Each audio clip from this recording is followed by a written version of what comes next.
प्यारे दोस्तों, मैं आपकी फरमाइश पर पारट टो लेकर हाजिर हूँ। चलो तो शुरू करते हैं। से बाहर जाना मुनासिब नहीं था और मैं कितनी देर तक इस लिबास में बैठ सकती थी। तभी मैंने कपड़े चेंज किए। मैं बाथरूम में मुंह धो रही थी जब मुझे कमरे से अजीब व गरीब कस्म की आवाज़ सुनाई देने लगी। ऐसा लग रहा था जैसे लोग आपस में बहस कर रहे हों। जब मैं वॉशरूम से निकलकर कमरे में आई तो सामने ही मामी खड़ी थी और उन्होंने मेरे शूहर का हाथ पकड़कर उसे जबरदस्ती रोक रखा था और उसको देखकर ऐसे लग रहा था जैसे वो अभी यहां से भाग जाएगा। ये देखकर मैंने बामुश्किल अपनी मुस्कुराहट रोकी। मामी मुझे देखकर कहने लगी कि जो कुछ भी हुआ है, मानती हूं कि तुम दोनों ही उसके लिए ज़हनी तौर पर तैयार नहीं थे, मगर अब तुम लोगों के सामने पूरी जिंदगी पड़ी है और बेहतर यही है कि तुम लोग खुश इसलूबी से अपनी जिंदगी की शुरुआत कर लो। वो क्या कह रही थीं मैं बहुत अच्छे से समझ रही थी और मेरा शौहर भी ये सुनकर गड़बड़ा कर रह गया था। उसने खौफजदा नज़रों से मेरी तरफ देखा और न जाने मामी के कान में क्या कहा कि उन्होंने उससे एक थप्पड़ रसीद कर दिया और कहने लगी कि अब मैं तुम्हें बाहर न देखूं। हद होती है किसी बात बात की। तुम्हारा बचपना ही नहीं खत्म हो रहा। अब तुम शादीशुदा हो गए हो, घर मेहमानों से भरा पड़ा है। ऐसे में अगर तुम सब लोगों के सामने यूं मुंह बिसूरते हुए आओगे तो लोग तुम्हारा मजाक उड़ाएंगे। बेहतर यही है कि अपनी जिम्मेदारी को समझो और खुद को इस नए रिश्ते के मुताबिक ढाल लो। फिर मामी जब चली गईं तो मैं कमरे का दरवाज़ा बंद करके अपने बस्तर पर आकर दराज हो गई थी और वो काफ़ी देर तक सूफे पर बैठा रहा था।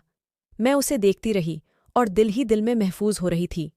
मैं मीर अदल कर रहा था कि मैं उसे तंग करूं, उसे छेड़ूं और उसे इकसाने की कोशिश करूं। फिर वो बेड के दूसरे कोने पर आकर लेट गया था। वो बिल्कुल किनारे पर लेटा था। मुझे शरारत सूझी और मैं उसके पास जाकर लेट गई। मैंने उसे देखा। वो बलका कांप रहा था और ऐसे लग रहा था जैसे कि वो बहुत ज्यादा डर रहा हो। तभी मैंने फिर उसे एकदम से हाथ पकड़कर अपनी तरफ खींच लिया और फिर अगला लम्हा मेरी जान लेने के लिए काफी था, क्योंकि उसने भी एकदम शराफत और बचपने का चूल्हा अतार फेंका था और मैं गवया हक बका रह गई थी। सुबह जब उठी तो सबसे नजरें चरा रही थी। मेरा शौहर नजर नहीं आ रहा था। जब मामी से इस बारे में पूछा तो वो शरारती नजरों से मुझे देखने लगी। उनके अंदाज से मुझे शर्म आ गई थी। वो बात बात पर मुझे छेड़ रही थीं और मैं नजरीन झुकाए बैठी रही। पिछले कुछ दिनों से अम्मी की मुझे बहुत ज्यादा टेंशन थी। मैं जानती थी कि वो मेरे बगैर अदास और परेशान होंगे। मुझे ताया अबू और ताई उम्मी से अच्छाई की उम्मीद नहीं थी। मैं यही सोचती रहती थी कि वो न जाने उम्मी के साथ कैसा सलूक कर रहे होंगे। उम्मी से मेरी फ़ोन पर बात हो जाती थी। जब भी मैं उन्हें फ़ोन करती तो वो मुस्कुराकर मुझे कहती कि मैं बिल्कुल ठीक हूँ, तुम मेरी वजह से परेशान मत हो और अपने ज़िंदगी में खुश रहो। मगर मेरे लिए जैसे उम्मी के बगैर खुश रहना मुमकिन नहीं था।